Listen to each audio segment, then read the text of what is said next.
Right now, I do want to take you out to a big story that we have been following as the man accused of planting a pair of pipe bombs outside the headquarters of the Republican and Democratic National Parties in D.C.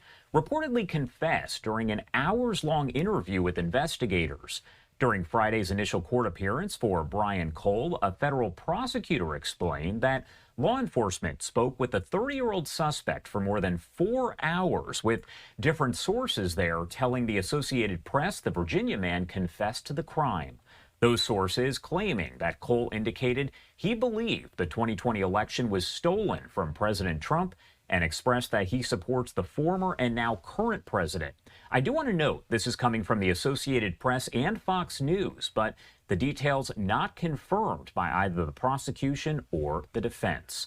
We also know from that hearing that a plea was not entered for Cole, and the judge ordered that he remain jailed, due back in court on December 15th for a detention hearing. Cole's defense attorney did not comment on the charges after the hearing. Bob Barnard, over with our Fox 5 DC team, was in the courtroom and filed this report. Several members of his family were in court, didn't wish to speak to us afterward. Some of them cried when Brian was led into the courtroom. At the end of the hearing, several yelled out, "We love you, Brian, and we're here for you." Prosecutors in court said the 30-year-old Woodbridge, Virginia bail bondsman spoke to investigators for more than 4 hours after his arrest Thursday. Fox News is reporting Cole admitted he placed the 2 pipe bombs outside the Capitol Hill offices of the Democratic and Republican National Committee headquarters the night of January 5th, 2021. That this is him caught in the act on camera, and that he was upset with the results of the 2020 presidential election, which was to be certified by Congress the next day, January 6, 2021, which has many wondering whether Cole is setting himself up for a pardon, considering the president pardoned hundreds of his supporters who were arrested or convicted for the January 6th riots.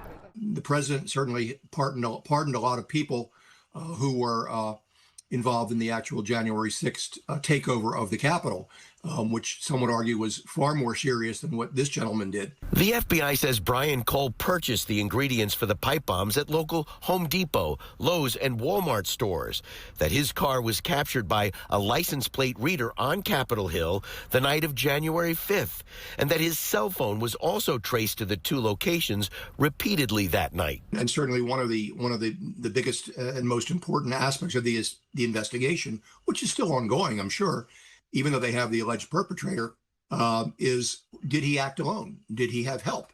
Did somebody give him a lift? Did somebody help him assemble the ingredients to manufacture a bomb? Did he do it in conjunction with other individuals who may have been present on January 6th? Brian Cole Jr. is facing 2 federal charges: transporting the explosives with the intent to kill somebody or destroy something, and attempted malicious destruction. His family has hired their own lawyer who comes from Atlanta. He told me he's building a team to represent Cole, who is due back in court here December 15th. And that was Bob Barnard. He is with our Fox 5 DC team. He was there in the courtroom gathering all of the latest. Now, the arrest on Thursday morning came nearly 5 years after the incident that the FBI says was stopped, but could have been lethal if the pipe bombs had exploded. They released all of this surveillance video here rather quickly, hoping someone could help identify the person. FBI Director Kash Patel and U.S. Attorney General Pam Bondi saying that it was not a new tip that led to the arrest, but rather fresh eyes within the Trump administration prioritizing this case. The Trump administration has made this case a priority. The total lack of movement on this case in our nation's capital undermined the public trust of our enforcement agencies. This cold case languished for 4 years until Director Patel and Deputy Director Bongino came to the FBI.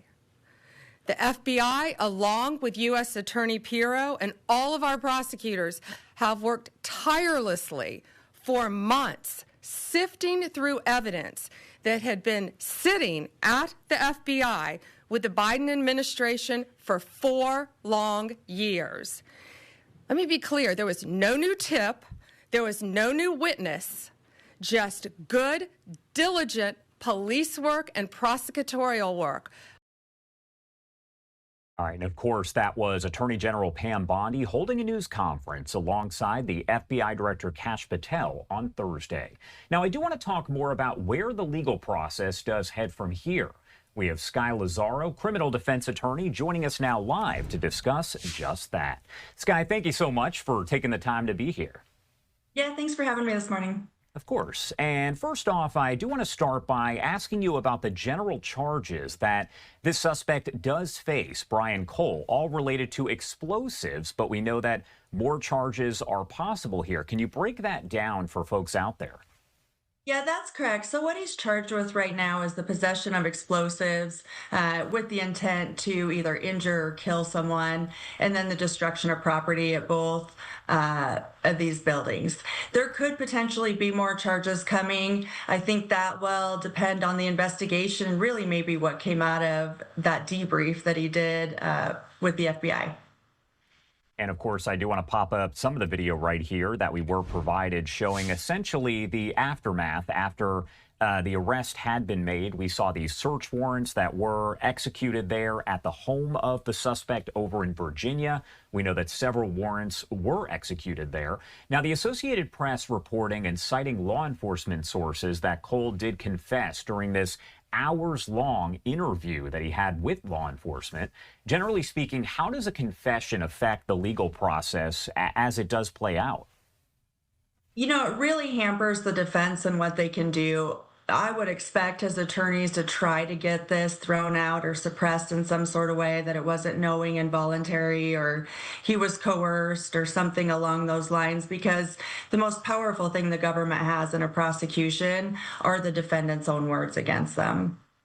And we both know a lot and a little at the same time here. We had that news conference Thursday with FBI Director Kash Patel, Pam Bondi, providing those details, Jeanine Pirro there as well. But when you look at an investigation that technically is almost 5 years old, however, the arrest itself only a couple days old, is it fairly standard to know the amount of information that we have? Does it kind of depend on the case overall? It really does depend. They provided a probable cause statement as part of his arrest that laid out most of the highlights of the investigation. But what we're looking at is really what the government's kind of greatest hits is, or what they have to provide to support a charge. What we don't know yet is any exculpatory information. Really everything that came out of all of that surveillance, those phone taps or traces where they put a cell phone in certain areas, those types of things. So there's going to be a lot of information that's turned over to the defense that we don't know about yet. We know that bond was not set for Cole. He did not enter a plea. Is all of that fairly standard as well? It can be. He has the right to a detention hearing. I would expect that his defense attorneys are going to have one in short order. They may want to get a little better handle on what is contained in that discovery or what information is out there, so that they can, try to combat it somewhat to the judge to show that he can be released, that he's not a danger, he's not a flight risk, things of that nature. I would expect sometime after that, he may enter a plea. If this was charged by indictment or by information, changes that posture as well. That detention hearing, we learned, is set for December 15th. Can you kind of explain what happens there at a detention hearing and how that differs from maybe an arraignment? Yeah, so an arraignment is really just an entry of a not guilty plea where he's notified of the charges, the elements of the crimes, and how he wants to go forward. So most people would enter a not guilty plea early in the case to present a defense. A detention hearing really is just focused on detention, and the federal government has to prove to the judge that they meet a number of factors to keep people incarcerated. This is a sentence that carries, at least right now, possibility of 10 years in prison. And so they're probably going to argue against his release. But the kinds of things that go into that are, what was the nature of the charges? Who is he as a person? Is he a flight risk? What are his ties to the community? Are there mitigating mitigating circumstances that we know about that can benefit him right now, those types of things. And Sky, I don't want to look too far into the future, but obviously this case just unfolding here with the arrest made several days ago. But if this case were to go to trial, it's no question that people across the country in every location have heard something about the case. They've probably seen the surveillance video, the images that have been released. Does that make it more difficult to seat an impartial jury? You know, we see these high profile cases. We've had a lot of them, especially recently, that have really garnered worldly attention, not just national attention. The reality is you're probably still going to seat a jury. It makes it more difficult. You usually have to call in a larger pool of jurors to question, to see who has biases, who doesn't. These cases that kind of have a political undertone to them also make it difficult, especially given, people have taken very strong stances on what happened on January 6th and some of the other political things that are going on. All right, Sky Lazaro, thank you so much for taking the time to join us and helping to break it all down as it develops. I'm sure we'll have you back here because there is still a lot that we don't know and a lot that we do know. Anything else you want to add? Anything we missed here before I let you go? I don't think so. All right. Thank you again for taking the time to join us and have a great rest of your weekend. We appreciate it. You as well. Thank you.